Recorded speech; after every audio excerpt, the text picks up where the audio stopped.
Podcast. Si eres de una de esas personas que sufre de colitis, este episodio de Gel Café es para ti porque te vamos a contar qué son, de qué se trata, cómo atenderlas, así que quédate porque esta información te va a interesar.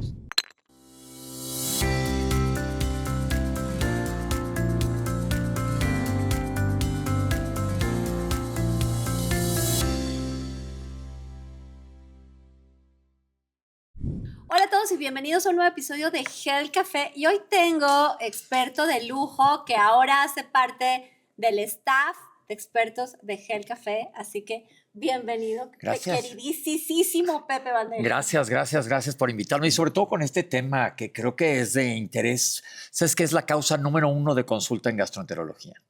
Qué impresión, o sea, es tan común como eso, tan común como que va la mayoría de los pacientes a tu consultorio a decirte, tengo colitis.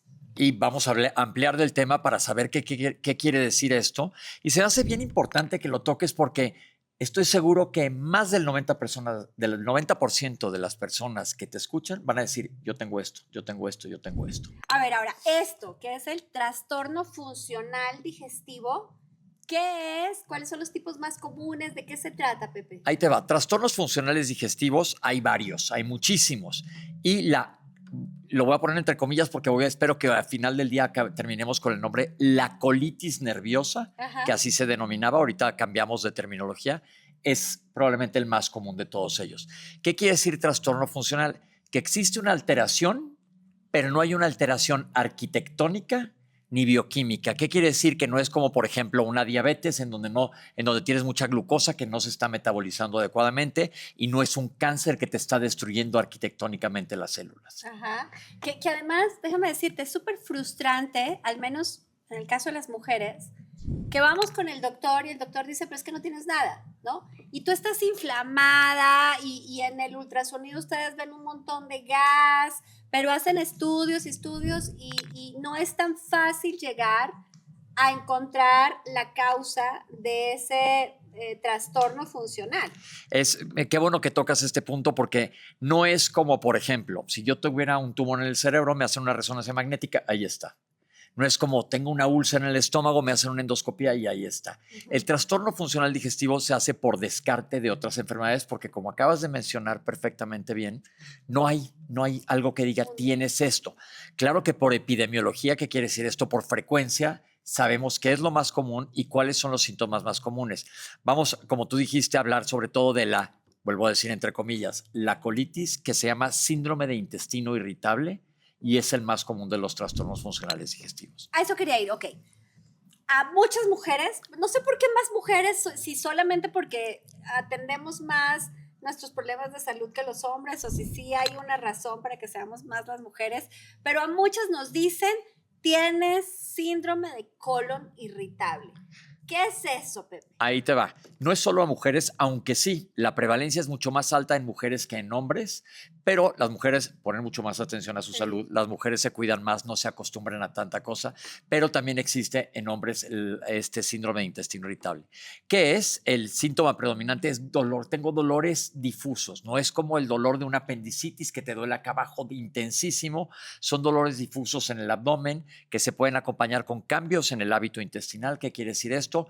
Que dejas de ir a hacer popó adecuadamente. Todos tenemos un hábito intestinal y estos pacientes a veces están más estreñidos, a veces están con diarreas o más predominio de estreñimiento o más predominio de diarreas irregulares, dicen hago popó en bolitas o hago en tiritas y me distiendo del abdomen.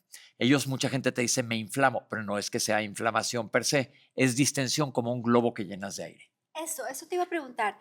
Lo más común es que te sientes, en la mañana estás bien y para el mediodía estás hecha un globo, literal, o sea, hasta te aprieta más la ropa. ¿Por qué? Acabas de decir un punto que yo les decía a mis alumnos. Ahorita voy a decir otro más adelante.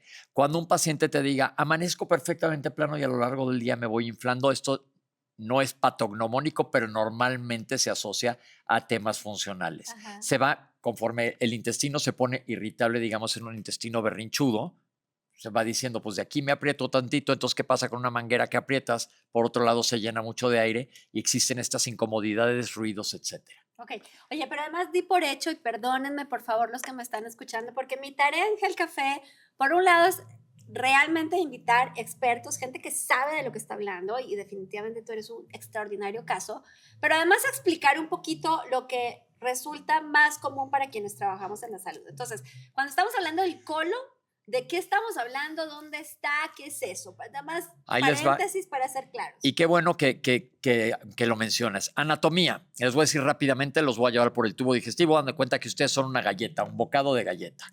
La galleta entra al tubo digestivo por los labios en la boca. Ahí inicia el tubo digestivo, de ahí pasas al esófago, del esófago pasas el esfínter esofágico inferior y caes al estómago, en donde como licuadora va a revolver la galleta y le va a pasar al intestino delgado, que varía entre 8 y 11 metros de tamaño de la persona, en donde los nutrientes se van a ir absorbiendo en diferentes partes del intestino del intestino No necesariamente irritable. y luego ya llega al colon, que es lo mismo que intestino grueso, y se llama síndrome de colon irritable. Ahora llamamos intestino irritable porque parece ser que hay más áreas implicadas. El colon es el intestino grueso que abarca 3 áreas. Se llama colon ascendente, que está inmediatamente después del intestino delgado, colon transverso, que cruza el abdomen, colon descendente, que tiene 2 partes, que es el colon descendente y el sigmoides y recto. Qué impresionante y qué emocionante es el cuerpo humano. Entonces, Es me una estabas joya. contando, el intestino delgado mide más o menos De 8 a 11 metros. de Sí. 8 a 11 metros. Y ahí te va. El intestino delgado, háganse de cuenta, muchos de ustedes son seguramente más jóvenes que yo, pero cuando yo era chico las alfombras eran como alfombras de pelos. Ajá. Y el intestino está cubierto como de una alfombra porque aumenta su superficie de absorción, estas vellosidades. Si tú las extendieras, las de una sola persona, llenarías el Estadio Azteca. ¡Wow! O sea, imagínense todo lo que puede pasar en esa alfombra gigantesca. Que es nuestro intestino. Y luego el colon, ¿cuál es la longitud? En 1 metro y tantos, 1 metro 60 a 90 más o menos. Ok. Ahora, antes de pasar ya, ahora sí, a los problemas del colon, hablaste de la forma en la que vamos al baño. Entonces, ¿cuándo podemos considerar que tenemos estreñimiento, o sea, que no estamos funcionando bien? ¿Y cuál es un funcionamiento adecuado? Entiendo que hay una serie de variables, pero lo que todos que nos están escuchando en casa, deberían poder identificar, oigan, yo voy al baño bien, no tengo problema, o ojo que esto puede ser una señal. Muy bien, eso se llama el hábito intestinal. El hábito intestinal de cada persona suele ser diferente. Normalmente todos debemos ir a evacuar 1 vez al día. 1 vez al día al menos. Sí, y hay personas que van hasta 3 y sigue siendo normal. Ok. ¿Cuándo consideramos diarrea? Cuando aumenta la frecuencia y disminuye la consistencia. ¿Cuándo consideramos estreñimiento? Cuando disminuye la frecuencia y se hace más duro, para que me entiendan, tienes que pujar, porque cuesta mucho trabajo, hay gente que tiene que hasta manipularse para lograr ir al baño. Un cambio en el hábito intestinal puede ser hacia diarrea o hacia estreñimiento. Ok, y cuando normalmente la materia fecal son bolitas, ¿esas bolitas significan estreñimiento? Sí, nosotros tenemos una escala que se llama la escala de Bristol, que califica las evacuaciones, que va desde esas bolitas como de chivo, hasta diarrea como agua. Y lo normal es un punto medio que sean en tipo salchichas alargadas, algunas de ellas con grietas. Perdón por ponerme gráfico, pero esa es la pregunta. Pero todos vamos al baño. Todo el mundo va al baño, entonces eso es normal. Ok, ahora sí, regresemos al síndrome de colon irritable y de la colitis. ¿Hay diferencias? ¿Hablamos de lo mismo? Sí, me gustaría que elimináramos el término colitis, porque colitis solo quiere decir inflamación del colon. Okay. Y colon irritable es síndrome intestino irritable, pero hay colitis infecciosa. Todo el mundo nos ha pasado que nos comemos algo o traes unas amibas y te dan colitis. Hay colitis hemorrágica por diferentes situaciones, por uso de anticoagulantes, por alguna lesión dentro del colon o el CUSI, que es una enfermedad inflamatoria intestinal que te ulcera. Hay colitis por virus, como el citomegalovirus. En fin, colitis solo quiere decir inflamación. Pero yo le digo a la gente que siempre le pongan apellido a las cosas. Síndrome de colon irritable o síndrome de intestino irritable te está brincando. El intestino está incómodo. Y no hay una alteración estructural como las que te acabo de mencionar, una colitis isquémica que no le llega sangre, pues hay un motivo, no está llegando sangre. Y no hay un motivo claro. Hay una alteración en el eje intestino-cerebro y el intestino, Cuando estás más nervioso, cuando estás más estresado, es cuando más brinca. Y eso es un punto bien importante para el tratamiento. Es que está impresionante cómo creemos que esos 11 metros 10 que nos hablaste, que si los estiráramos serían el Estadio Azteca, nunca se me va a olvidar, tienen un impacto tan grande en nuestra salud, no solamente en nuestra salud intestinal, sino en general en todo nuestro bienestar, Pepe. Yo digo que la medicina se ha especializado muchísimo. Inclusive cuando yo hice gastro, nosotros seríamos como gastroenterólogos. Ahora hay subespecialidad en endoscopía que yo hice y luego hay en hepatología, en neurogastroenterología. Hemos ido subespecializando. Pero le digo a la gente que se acuerden que seguimos siendo un ser humano. Y pongo un ejemplo tontísimo. Si voy por un martillo aquí y a cualquiera de los que está aquí presente le doy con el martillo en el dedo gordo del pie, le arruino el día. Le arruino el día. Y traer la panza inflamada y no sabiendo cuándo vas a ir al baño, no, pues te va a hacer sentir súper mal.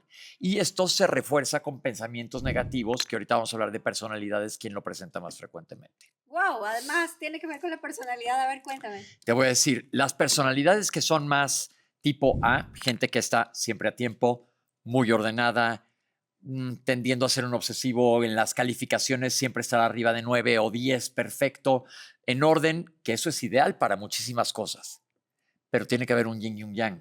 Ellos son los que más presentan síndrome de intestino irritable. Yo también. La gente que nunca está a tiempo, que le vale, que está tranquila, ellos les pasan otras cosas, pero casi nunca sufren de la panza. Es una cosa curiosa.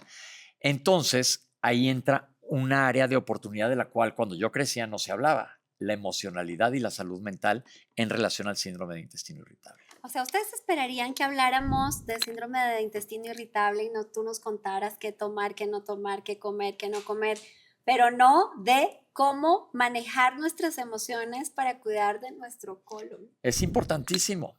Es decir, para todos los aspectos de la salud, las emociones. Cuando yo era chico decían ir al psicólogo tenía que ser como secreto, sí. No se lo comentes a nadie. Yo ahora a todo el mundo le digo, por favor vayan, tenemos que aprender a manejar nuestra emocionalidad, que le estamos reflejando muchas veces en nuestro intestino, en el caso de intestino irritable. Ahorita que lleguemos a tratamiento, inclusive te voy a decir con qué se está manejando. Entonces, cuando un paciente viene a consultas es una historia clínica completa para descartar cualquier otra cosa y ves al tipo de paciente. Al paciente les digo que me gustan más las consultas presenciales porque al paciente lo lees desde que entra al consultorio. Todo lo que te dice el paciente sin abrir la boca. Nosotros lo aprendemos en la carrera a leer a la gente porque te está expresando muchísimo. Y desde ahí sabes por dónde te vas a ir yendo. Ahora, este programa lo ven muchos médicos también. Sí. Tienen que tener la paciencia con sus pacientes para explicarles esto. Porque decir a la gente, no tienes nada, pues te frustra. Sí tienes síntomas asociados probablemente en gran parte a la emocionalidad más a otras situaciones que se están investigando, pero esa parte es importantísima. Dijiste hace rato un punto clave para el programa y ahorita te digo el otro que les decía yo cuando yo daba clases. El paciente te dice, es que estoy fatal, pero me fui de viaje de vacaciones a Acapulco. En Acapulco estuvo perfecto y apenas llegué a la Ciudad de México otra vez. Y les digo yo, fíjate, un cáncer no se va de vacaciones, una úlcera no se va de vacaciones, pero el síndrome de intestino irritable en muchas ocasiones sí. ¿Por qué? Porque le estás quitando la realidad diaria, se relaja el paciente y se le olvidan los síntomas. Wow.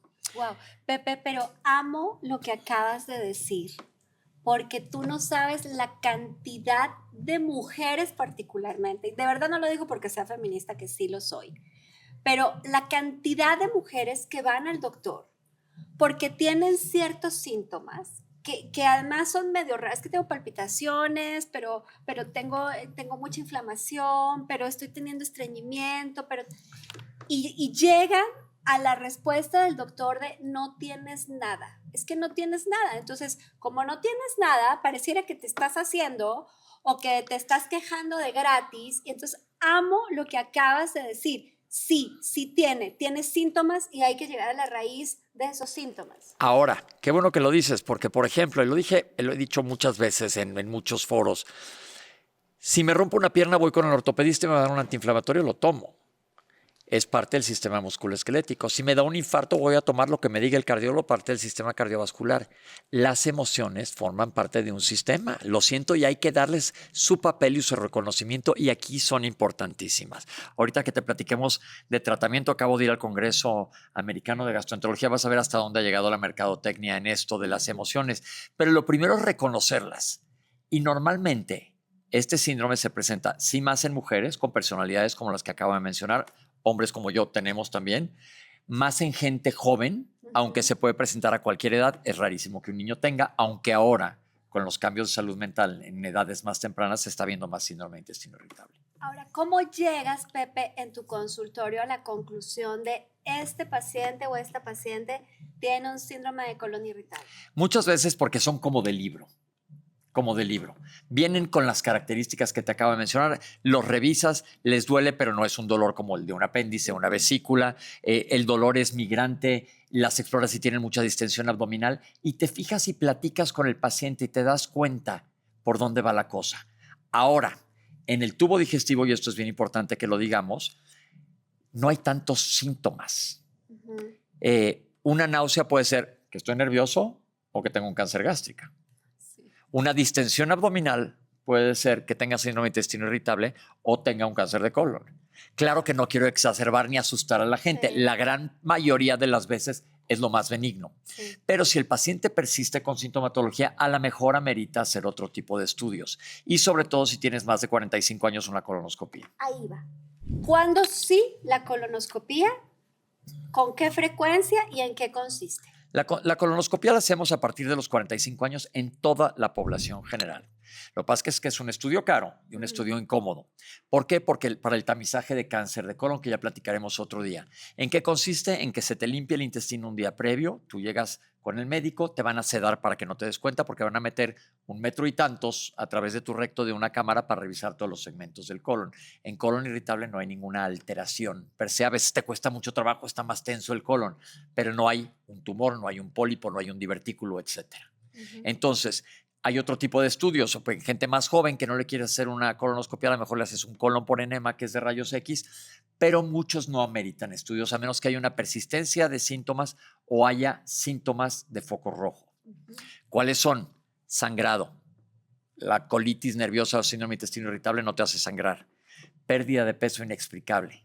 Persistencia de síntomas que a veces sí persisten a pesar del tratamiento que ahorita vamos a hablar de las esferas de tratamiento cuando se hayan cubierto todos. Entonces a lo mejor sí amerita estudiar más. A los 45 años, háganse su primera colonoscopia. Por favor.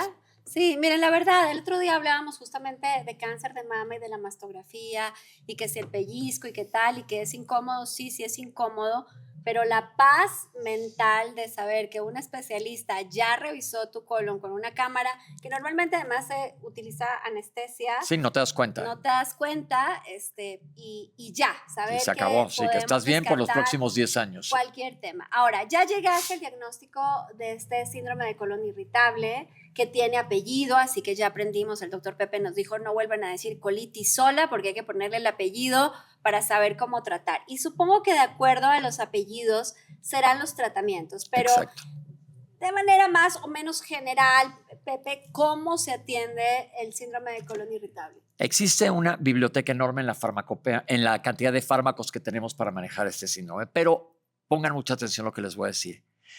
En los últimos congresos han hecho, ¿te acuerdas cuando aprendías matemáticas te ponían estos círculos para decir que compartían unos con otros? Ajá. Ponen 3 círculos y en medio el paciente. Comparten 3 cosas. Hay 3 áreas del tratamiento que se deben de manejar y cada una tiene que estar perfectamente manejada porque si no, no jala. Okay. 1, el lado farmacéutico. El lado farmacéutico se va a enfocar sobre todo en la sintomatología del paciente. Te van a dar, por si tienes diarrea, te van a dar probablemente antidiarreicos, algo que disminuya la motilidad del tubo digestivo. Si tienes estreñimiento, algo que te la aumente, o fibra, etcétera. Cuidado con los laxantes, es otro tema para un día que platiquemos de estreñimiento. Algo que te rompa el gas adentro del intestino, como que te desinfle. Ajá. Te desinfle contra la distensión abdominal, probablemente. La parte farmacológica, y voy a hacer aquí un subtipo de la parte farmacológica. Desde hace ya varios años se manejan neuromoduladores que actúan en sistema nervioso central para el tubo digestivo. ¡Guau!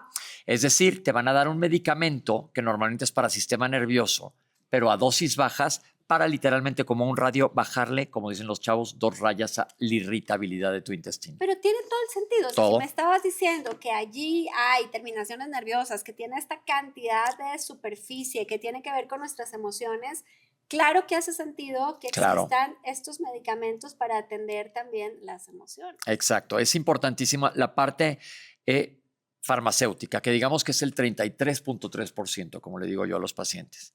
Hay otro 33.3% que cae en manos del paciente y es una parte muy difícil. Una dieta adecuada, dormir, hacer ejercicio, en general, los hábitos del paciente. Los hábitos que dormir, hacer ejercicio y comer bien los recomendamos para prácticamente cualquier Todo, patología. sí. Ahora hay gente que me dice, ¿hay dietas especiales? Ahí voy a abrir un paréntesis. Para pacientes con tratamiento con síndrome de colon irritable, que es muy difícil de tratar, existe una dieta especializada que se llama dieta baja en FODMAPs. No me voy a meter a darles todas las explicaciones científicas, pero esta dieta no es para todo el mundo. Y otra cosa, nosotros los médicos, la gran mayoría, no somos nutriólogos. Por favor, hay que darle respeto a la gente que hace su carrera en nutrición. Bravo. Nosotros podemos dar recomendaciones dietéticas, pero quien te debe llevar esta dieta es un nutriólogo certificado que sepa llevar trastornos funcionales digestivos.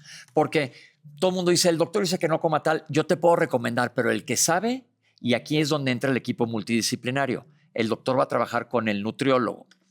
No a todos se les da esa dieta, que es una dieta muy difícil, inclusive hay apps para lo mismo, pero es una dieta difícil y poco a poco se reinsertan estos carbohidratos fermentables. Ya es más aburrido, no se los voy a platicar. Y como digo, honor a quien honor merece y a la ventanilla que le toca a cada quien. Yo no soy nutriólogo. Buenísimo. No, de verdad, ya vieron porque Pepe hace parte del staff de expertos de Gel Café. Yo estoy feliz que te estemos estrenando. Pero, a ver, en este 33.3% del que hablas, definitivamente no se trata de dietas. O sea, aunque al comienzo sí se trata de un tema muy agudo, sí se vaya a usar algún tipo de restricción, en realidad siempre se va a tratar de adoptar un estilo de vida más saludable, que incluya una alimentación sostenible en el tiempo, en el que la gente no se esté matando de hambre ni se esté restringiendo de cosas que lo hacen feliz, porque la comida también nos hace felices. Pero decías 2 cosas también importantes: ejercicio sí o sí, al menos 4 veces por semana, sí hay que moverse, y sí, moverse resuelve, se los dice alguien que lo ha vivido, moverse resuelve los problemas de estreñimiento, y dormir, decías hace un momento, sigue siendo importante. Y ese otro 33%, ¿qué es, Pepe? El otro 33%, no, déjame acabar de decir una cosa de la dieta, que muchas veces la gente cree que es todo por lo que como, y te llegan pacientes que dicen, ya no como nada más que lechuga y me sigo inflamando. Bueno. Cuidado, por eso hay que pedir ayuda. Y el 33.3% que nos queda es el más difícil de todos: controlar la cabeza. Que es muy fácil que lo digamos aquí, pero yo he tenido problemas de salud mental, ansiedad espantosa, y me sé la teoría, pero a veces la cabeza te gana. Cierto. Y eso hay que reconocerlo y explicárselo a los pacientes, porque no se vale decirle, te dicen muchos, no, yo no estoy loco. No es que estés loco, primero que nada. Ansiedad, estrés, todos lo vivimos. Y reconocerlo. A mí me acaba de pasar que digo, a ver, me está pasando esto, bájale, no puedo. A veces no se puede, y eso es importante reconocerlo. Tenemos ciertas vulnerabilidades, y si no se maneja la cabeza, no se van a mejorar. La historia de estos pacientes es, voy con un médico, me estudia, me dio tratamiento, mejoré y volví a sentirme mal, me volteó de cabeza en estudios, total, ese doctor es un tarado, no sirve para nada, me voy con otro. Misma historia. 20 gastroenterólogos que todos son unos tarados, y les digo yo, ¿y has manejado tu salud mental?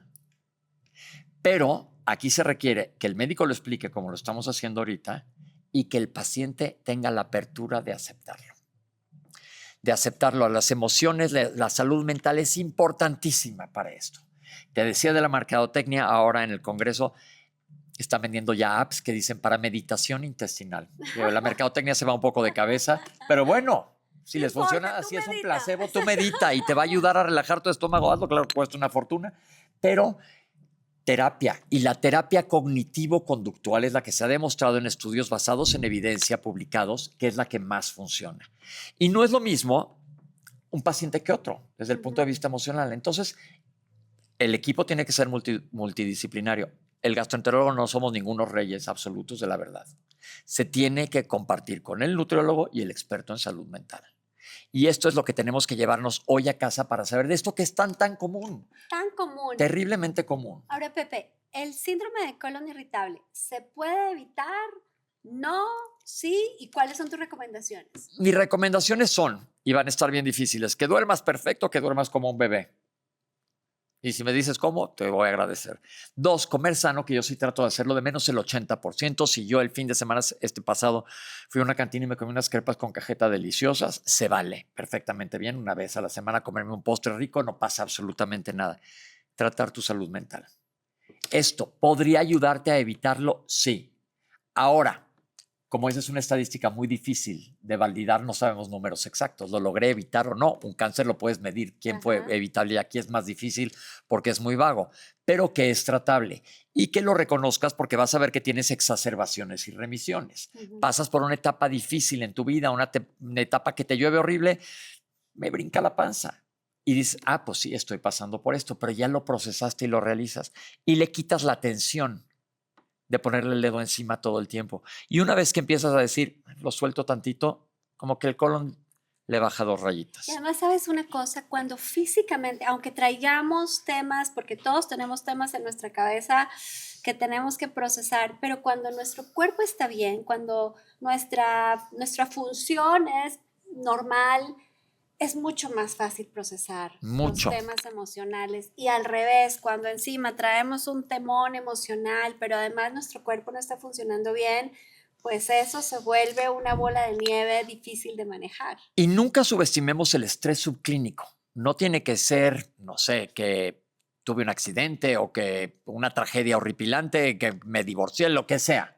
No tiene que ser eso. Muchas veces hay estrés subclínico que te dicen pacientes, doctor, pero no sé por qué. Todo está perfecto, pero traes estrés subclínico, eres personalidad tipo A, perfeccionista, cruzas todas tus tests, le pones punto a todas mucha estructura, que es bueno, no lo estoy criticando, pero encontrar la balanza, no irte de cabeza a un lado, ni irte de cabeza para el otro. Y si tienes síntomas, acudir al médico, sobre todo para descartar que no vaya a ser otra cosa. Claro, y me pones a pensar que también todos tenemos estas etapas en algún momento de nuestra vida.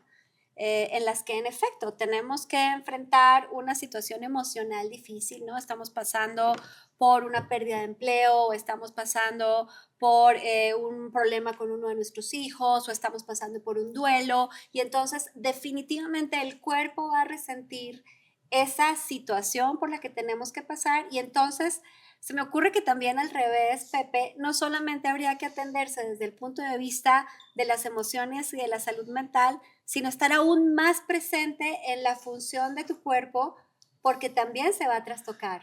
Totalmente de acuerdo. Y otra cosa a los médicos, nunca juzguen el origen del estrés de cada paciente. Yo le digo a los pacientes, quiero saber qué traes, pero no te voy a juzgar en absoluto. Porque los síntomas pueden ser exactamente idénticos, y esto voy a decir un caso real, no voy a decir nombres obviamente, en una paciente que se estresa porque en su yate no hay botellitas de champaña que casi no se venden de tanto tamaño, se estresa horrible porque ella es muy perfeccionista en eso y para ella eso es válido. Claro. Los síntomas idénticos de ella lo tiene una paciente que venía de Cuernavaca con su marido y sus hijos, se mataron los 3, quedó nada más ella. Los mismos síntomas. Entonces aquí no es juzgar la situación del paciente, es respetar los síntomas del paciente y ayudarlo a sanar independientemente. Claro que les puse los 2 espectros totalmente absolutos, pero en medio de esos estamos todos. Entonces no se juzga porque cada paciente tiene su historia personal. Nosotros estamos ahí para echarles la mano a las personas sin juzgar cuál sea su causa. Tú puedes decir, hay que le baje. Pues no, ¿qué crees? Que no le baja y a ella le afecta.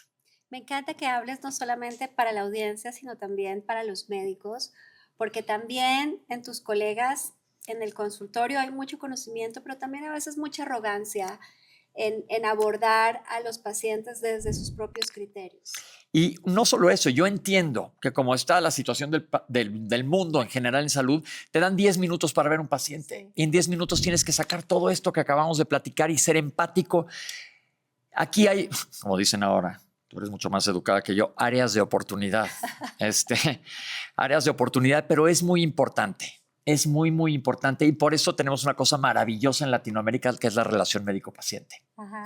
Y si te entiendes bien con tu médico, hay pacientes que te dicen, doctor, me sentí mejor nada más de salir del consultorio. Ay, sí, tienes toda la razón. Y hablando de eso, Pepe, sé que eres alguien muy generoso con tu conocimiento, extraordinario comunicador de la salud, que tenemos en Grupo Imagen el privilegio de tenerte en Sale el Sol y ahí nos encontramos de vez en cuando, que tienes tus propios espacios y podcasts que compartes en tus redes sociales, que se las vamos a dejar, por supuesto, conocimiento, pero yo estoy súper, súper feliz de compartir también de cuando en vez este Feliz, qué espacio gusto. contigo en Health Café. Yo se me hace muy padre que podamos, mira, poner nuestro granito de arena.